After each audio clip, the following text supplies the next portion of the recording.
Écoutez-moi, le monde tel que vous le connaissez touche à sa fin. Il n'y a plus d'espoir. NXO. Demogarchy's not DEAD. Yet. We've infiltrated. They're watching. Demogarchy.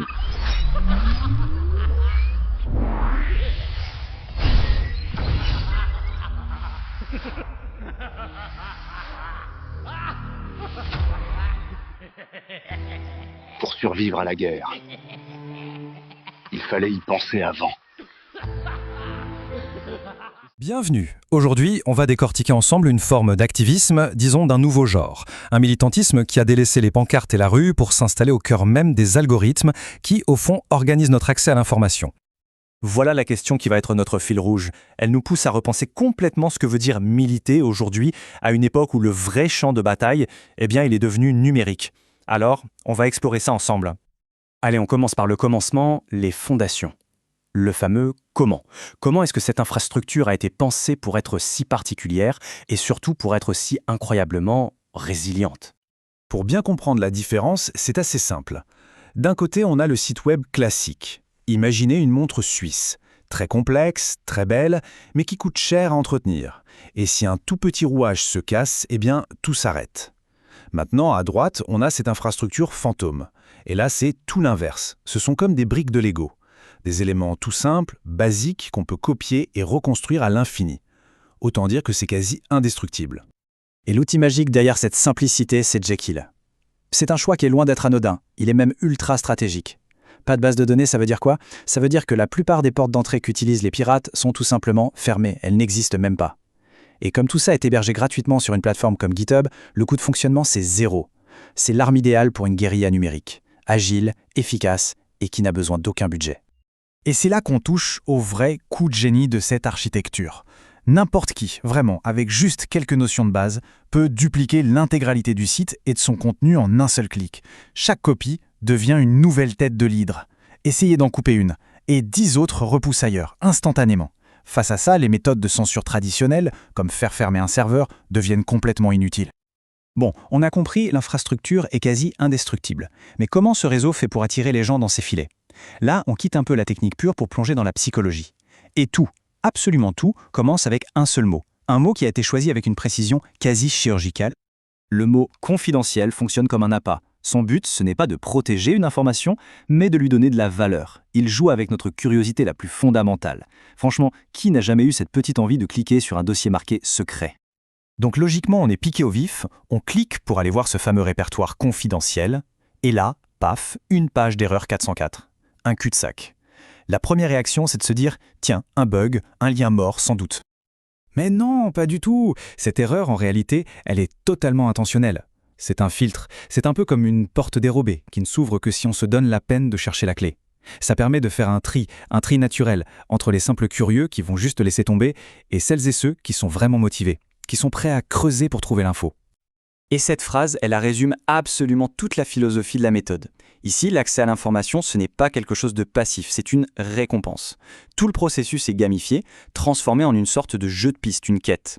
Et ça rend la découverte finale bien plus marquante et ça engage la personne beaucoup plus profondément. Alors, maintenant qu'on a vu comment le réseau est bâti et comment il sélectionne son public, on passe à l'offensive.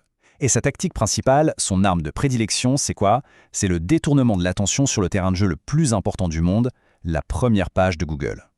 Cette technique, il l'appelle le lead-exing, et en fait, c'est une véritable embuscade numérique. Imaginez, on cherche le replay d'un reportage télé, et d'un coup, c'est comme si l'écran était piraté pour diffuser à la place une contre-enquête qui démonte point par point ce qu'on s'apprêtait à regarder. Voilà, l'idée, c'est exactement ça. Et regardez-moi ce tableau de bord. C'est présenté comme un centre de commandement, un Ops Center. Tout le langage est emprunté au jargon militaire, la cible est qualifiée d'hostile, les mots-clés sont à haute fréquence. Toute cette mise en scène, elle est là pour plonger l'activiste dans une ambiance de contre-espionnage, de guerre de l'information contre un adversaire bien identifié. Ici, un journaliste et plusieurs grands médias. Et au cœur de cette opération, on trouve ce ratio, 120 contre 1. C'est présenté comme une bombe sémantique, le noyau dur de leur argumentaire. Un chiffre si extrême qu'il est fait pour choquer, pour marquer les esprits. Mais qu'est-ce qu'il représente exactement ? Et voilà le contexte. Ce graphique met en face les 250 millions d'euros de fraude sociale estimée par an en Belgique et les 30 milliards de la fraude fiscale. Le ratio est bien là, 1 pour 120. Leur argument est simple, presque brutal. Pourquoi les médias se focalisent-ils sur la fraude qui pèse 1 alors que celle qui pèse 120 semble passer sous les radars ? Rien que la disproportion visuelle du graphique est une arme rhétorique en soi. Mais alors, comment ils font pour placer ce contre-récit tout en haut des résultats de recherche ? Ils utilisent une arme technique un peu secrète, le JSON-LD. Pour faire très simple, c'est comme glisser une petite fiche de lecture invisible sur leur page web. Une fiche écrite spécialement pour les robots de Google. Ça structure l'info, ça la rend hyper lisible pour l'algorithme, et Google, il adore ça. Du coup, il considère la page comme une source très fiable, très pertinente. C'est un vrai piratage de la confiance algorithmique. Donc, si on récapitule, on a vu l'infrastructure, la psychologie de l'appât et la tactique de l'embuscade numérique. Mais ce qui est crucial de comprendre, c'est que la somme de tout ça, ça forme un véritable modèle, un mode d'emploi en quelque sorte pour une nouvelle ère de l'activisme. Et cette stratégie globale, elle s'articule autour de 3 fronts. D'abord, la guerre du récit, pour prendre le contrôle de la narration sur Google. Ensuite, la guerre du prétoire, en se servant de tout l'arsenal juridique pour attaquer les adversaires. Et enfin, la guerre psychologique, en formant les sympathisants à décrypter eux-mêmes le langage des médias. Les tactiques numériques, en fait, ne sont qu'une partie d'un plan bien plus large. Et pour que leur message se répande le plus vite possible, ils ont même théorisé une formule, les 7 I de la viralité. Prenons le premier, l'indignation. C'est un levier ultra puissant. En déclenchant une colère morale, ils savent que le message a infiniment plus de chances d'être partagé. Chaque levier psychologique, comme ça, est identifié et exploité de manière quasi scientifique pour maximiser la diffusion. Rien n'est laissé au hasard. Cette citation, elle résume à la perfection le changement d'époque qu'on est en train de vivre. Le vrai champ de bataille pour l'opinion publique, il s'est déplacé. Aujourd'hui, être visible sur la première page de Google est devenu aussi stratégique, sinon plus, que de réunir des milliers de personnes dans la rue. Et on termine là-dessus avec cette question qui est bien plus complexe qu'elle n'en a l'air. Si n'importe quel groupe, avec les bonnes compétences techniques et psychologiques, peut manipuler les flux d'informations avec autant d'efficacité, comment fait-on pour construire une réalité commune ? C'est le défi gigantesque que ces nouvelles formes d'insurrection numérique nous posent, à toutes et à tous. On se penche aujourd'hui sur une forme d'activisme numérique assez particulière. Vraiment sophistiqué. Ouais, on n'est pas du tout face à une simple page web de protestation. Non, là, les sources parlent de l'infrastructure d'une dissidence numérique. Ou même d'une guerre cognitive, le terme est utilisé. Et ça se passe en Belgique francophone. Exactement. Et pour cette analyse, on va se concentrer sur 2 sites, 2 domaines qui sont liés, wefew.github.io et yankip.github.io. C'est ça. L'idée, c'est de démonter un peu la mécanique, de voir comment l'architecture technique, en fait, elle sert des tactiques d'influence très précises et au final, un projet idéologique. Et ce qui est frappant d'entrée, c'est qu'on est loin, très loin des fuites de données type Wikileaks. Le but n'est pas de révéler des secrets. Non, pas du tout. Ce réseau diffuse ce qu'il appelle des docu-fictions, des outils de mobilisation. Leur vrai terrain de jeu, en fait, c'est l'algorithme de Google. C'est ça. Absolument. Ils veulent injecter leur propre récit dans le débat public. Pour ça, ils imitent les codes du renseignement, ils exploitent les failles de notre rapport à l'info. D'ailleurs, le mot « confidentiel » est partout. Ah oui, et c'est la première pièce du puzzle. Ce n'est pas du tout une classification de sécurité. C'est un appât narratif, un hameçon psychologique, quoi. Un hameçon, j'aime beaucoup. Alors, commençons par le début, la technique. Pour monter une opération comme ça, on imagine un truc blindé, une forteresse. Et en fait, c'est tout l'inverse. Et c'est là qu'est le premier coup de génie. La stratégie est d'une simplicité redoutable. C'est-à-dire ? Ils utilisent Jekyll, qui est un générateur de sites statiques, et tout est hébergé gratuitement sur GitHub Pages. Alors, attends, statique, pour quelqu'un qui n'est pas développeur, ça veut dire quoi exactement ? Ça veut dire qu'il n'y a pas de base de données. Le site, c'est juste une collection de fichiers HTML. D'accord. Du coup, première conséquence, c'est quasi invulnérable aux attaques classiques. Pas de base de données, pas de porte d'entrée. Deuxièmement, le site est ultra rapide. Et troisièmement, j'imagine ? Le plus important pour eux, le coût opérationnel est de 0. 0 coût, c'est même un de leurs slogans. 0 coût, mais une durabilité maximale. C'est un paradoxe. S'il n'y a pas de serveur central à attaquer, comment on fait disparaître un site pareil ? On peut pas.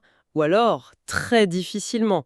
C'est tout l'intérêt de GitHub. N'importe qui peut cloner, forquer comme on dit, tout le site en 2 clics. Ah oui, Si un compte est suspendu, 10 copies peuvent réapparaître ailleurs en quelques minutes. C'est une sorte d'hydre numérique. on coupe une tête, d'autres repoussent. C'est ça.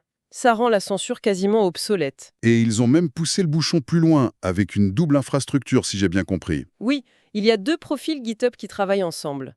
D'un côté, il y a YannKeep. Les sources le décrivent comme l'arsenal, la base logistique. C'est là qu'ils stockent leurs munitions numériques. Les outils, les archives. Voilà, les argumentaires. Donc YannKeep, c'est l'arsenal, la réserve. Et OIFU, c'est la vitrine, c'est celui qui tire. C'est une excellente image. Ouais, FIEU, c'est la façade publique, le front idéologique. Et cette redondance, elle garantit la continuité. Si le haut-parleur est coupé, l'arsenal est toujours là, prêt à alimenter un nouveau compte. L'infrastructure est conçue pour survivre, c'est clair. Totalement. Mais il n'y a pas que la structure, il y a l'esthétique du site. C'est très particulier. Il se présente comme étant en déconstruction permanente. Oui, avec les petites icônes de chantier, les zones en travaux. Pourquoi cette mise en scène de l'inachevé? C'est étrange. Alors là, on touche à la stratégie de communication. Ce n'est pas un hasard du tout. C'est comme un logiciel en version bêta. En se présentant comme un chantier, il s'achète le droit à l'erreur. Ah, malin. Ils peuvent lancer une idée, tester une narration, voir si ça prend. Si ça ne marche pas, et il dit juste « Oh non, mais on était en train de tester ». Ça désarme complètement la critique. C'est une façon de dire « ne nous jugez pas sur la forme, le fond est en constante évolution ». Précisément, ils se positionnent comme un laboratoire.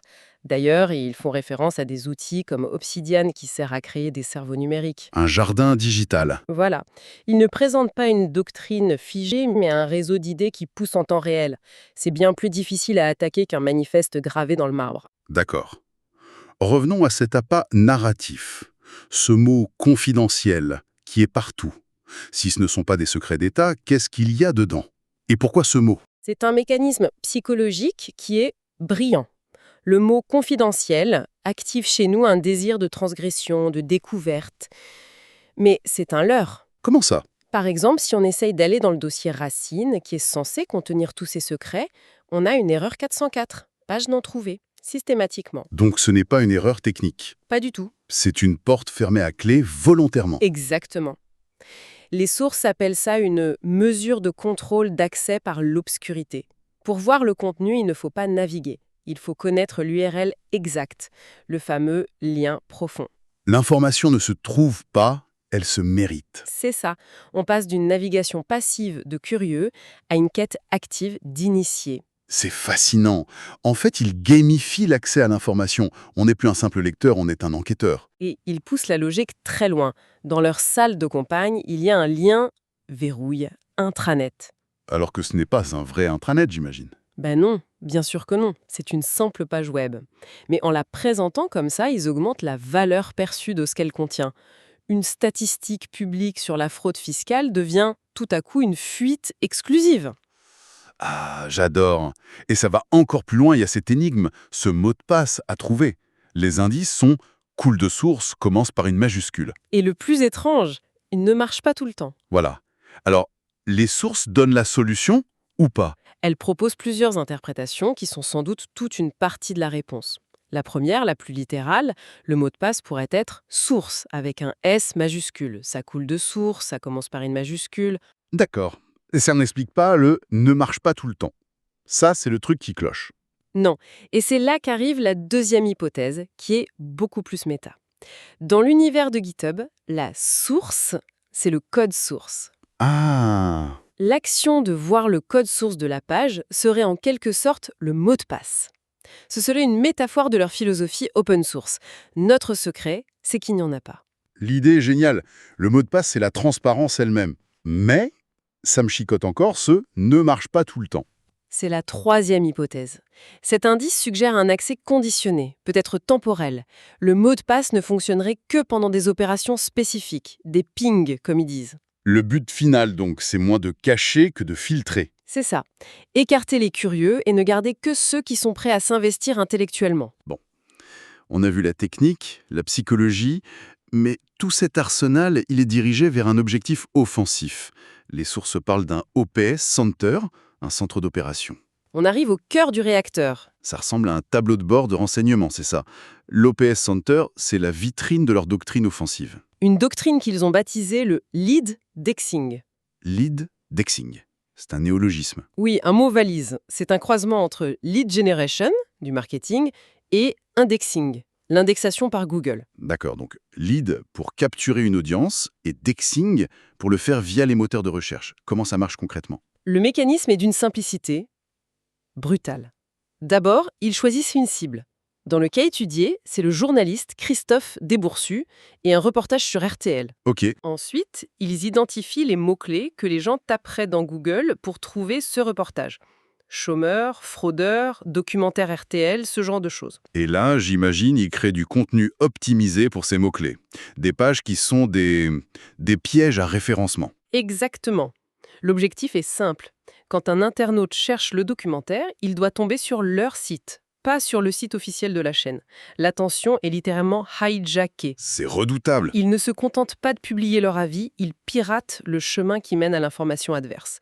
C'est comme changer les panneaux sur l'autoroute, quoi. Et une fois que l'utilisateur est piégé et qu'il atterrit sur leur site, c'est quoi la conversion pour rester dans ce jargon? La conversion, c'est l'exposition forcée au contre-récit. Au lieu du discours sur la fraude sociale qu'il venait chercher, l'internaute est confronté à la statistique choc du réseau. Le fameux ratio. La fraude fiscale, 120 à 152 fois supérieure à la fraude sociale. C'est le marteau avec lequel ils veulent enfoncer leur clou. Toute cette infrastructure, elle ne sert qu'à ça. Et l'interface de cet OPS Center, elle participe à la mise en scène, j'imagine. Ah oui, complètement. C'est un simulacre, à l'esthétique très cyberpunk, très film de hacker. D'accord. L'interface affiche des cibles, des bordures STL, un statut pour les médias, hostile, sleeping, comme des agents dormants. Et même de faux log systèmes qui défilent. Des bordures sémantiques analysis, biased. Ce qui donne l'impression que le biais n'est pas leur opinion, mais un fait objectif détecté par une machine. C'est tout l'enjeu. Ça vise à automatiser le jugement critique du visiteur. L'info est présentée non pas comme politique, mais comme le résultat froid et technique d'une analyse. C'est très, très malin. Mais attends, une seconde. Est-ce que ça marche vraiment? On parle de l'algorithme de Google, là. C'est pas le moteur de recherche du coin. Non, c'est clair. Comment est-ce qu'ils arrivent à le berner, en fait? Quelques pages web peuvent vraiment détourner le trafic d'un grand média comme RTL. Ça paraît simple, mais ils utilisent une arme assez pointue. Le JSON LD. C'est un format de données structuré. C'est-à-dire? Pour faire simple, c'est un bout de code, invisible pour l'œil humain, qui est intégré dans la page. Donc, si je comprends bien, c'est une sorte de mémo caché qui chuchote à l'oreille de Google « Hey, mon contenu est super important, c'est un fact-check, traite-le comme une source officielle. » C'est ça l'arme secrète? C'est exactement ça. En structurant l'information comme ça, ils essaient de convaincre Google que leur page est plus pertinente que la page officielle. Ils visent les résultats enrichis. Les encadrer en haut de page. Voilà. S'ils y arrivent, ils gagnent une sorte de légitimité algorithmique. C'est Google lui-même qui semble valider leur contre-récit. Et que tout cet arsenal est pointé sur une seule personne, un seul symbole. C'est quasi personnel. Pourquoi lui? Pourquoi Christophe Desboursus? Il est utilisé comme l'incarnation du journalisme grand public qu'ils combattent. Celui qui, selon eux, stigmatise les précaires et ignore la délinquance en col blanc. Ce n'est pas tant la personne que le symbole. Exactement. Un réseau promeut donc agressivement un documentaire qu'il nomme « Sans boulot, tous fraudeurs », qu'il attribue à Desboursus, tout en se plaignant d'un silence médiatique à son sujet. Mais ce documentaire existe-t-il vraiment sous cette forme? C'est très ambigu. Et c'est là qu'on entre dans le plus fascinant et le plus dérangeant. L'analyse des sources suggère que ce documentaire, tel qu'ils le décrivent, est probablement une fabrication. Ou une grosse exagération satirique. C'est ce que les sources appellent une hyperstition. Hyperstition, qu'est-ce que ça veut dire ce mot? C'est une fiction que l'on crée dans le but qu'elle devienne réelle. L'idée est de fabriquer une polémique autour d'un documentaire prétendument censuré. Pour que les gens se mettent à le chercher. C'est ça. Les gens cherchent sur Google « documentaire Desboursus, fraudeur » et grâce au lead dexing, sur quoi ils tombent? Sur les pages du réseau, qui leur expliquent que ce documentaire est un scandale et que les médias se taisent. C'est vertigineux. Ils créent la maladie et le remède en même temps. Ils inventent une controverse pour se positionner comme les seuls à oser en parler. C'est une boucle d'information autoréalisatrice parfaite. D'ailleurs, le nom qu'ils donnent au dossier en interne, c'est « pudicule », un terme argotique qui montre bien leur mépris. Ils ont même mis en place une ping expérience. Oui, Ils interpellent directement les journalistes en leur demandant de répondre au ping pour prouver qu'ils ont vu leur action. C'est un piège rhétorique. Si les journalistes répondent, ils valident l'importance du réseau. S'ils ne répondent pas, Ils valident la théorie du réseau, le silence médiatique délibéré, la conspiration du silence. Dans les deux cas, le réseau gagne. d'accord. Technique, tactique, cible, mais au final, le message de fond, c'est quoi? Quel est le projet idéologique derrière toute cette ingénierie? Le projet est assez clair. Le premier point, c'est une critique virulente de l'État belge, qu'ils affublent du nom de Broll. Broll, c'est très belge, ça. Ça veut dire le désordre, le bazar. C'est ça.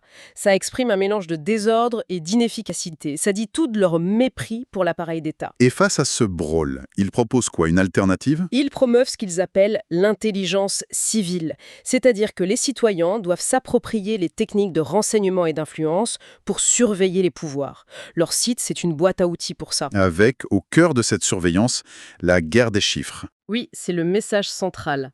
Ce fameux ratio, la fraude fiscale 30 milliards contre la fraude sociale 250 millions. Un rapport de 1 à 120. C'est ce chiffre choc qu'ils veulent implanter dans l'opinion. L'affaire de Borsou n'est donc qu'un cas d'école, un terrain d'entraînement. Exactement. Elle sert à illustrer leur doctrine des 3 guerres civiques. Lesquels? La première, la guerre du récit, menée avec le lead d'Exing. La deuxième, la guerre du prétoire. Là, ils utilisent les outils légaux, ils documentent les centaines de plaintes déposées contre le reportage au CSA pour créer un dossier juridique. Et la troisième guerre? Elle est plus surprenante. C'est la guerre de la décidération. C'est la dimension éducation populaire. Ils proposent d'organiser des ateliers pour apprendre aux gens à décrypter les manipulations médiatiques en utilisant le reportage comme cas pratique. C'est le volet formation de leur guérilla. Donc, si on résume, ce qu'on a analysé, ce n'est pas un site de lanceur d'alerte. Ce n'est même pas un simple site militant. C'est une plateforme de guérilla sémantique. C'est tout à fait ça. Ils ont compris une chose fondamentale sur notre époque. Pour exister, manifester dans la rue ne suffit plus. Il faut aussi manifester sur la première page de Google. C'est la conclusion qui s'impose. C'est une approche à 360 degrés. Leurs armes, c'est le SEO poisoning, pour détourer l'attention, le simulacre pour la crédibilité technique, les appâts narratifs pour engager l'audience, et la guerre des données pour imposer leurs chiffres. Et c'est là que ça devient vraiment vertigineux. En creusant dans les sources, on voit qu'ils ont théorisé tout ça dans un module qu'ils ont appelé Conarovirus. Oui, C'est un vrai manuel d'ingénierie de la viralité basé sur 7 déclencheurs psychologiques. L'indignation, l'injustice ou le plaisir de se sentir un initié. qui détient une info que les autres n'ont pas. C'est la formalisation de toute leur stratégie. Et ça soulève une question assez inquiétante pour la suite. Que se passe-t-il lorsque ce type de manuel, cette boîte à outils de la guerre cognitive, conçue ici pour un activisme qu'ils décrivent comme civique, est récupéré et appliqué par des acteurs aux intentions beaucoup moins transparentes?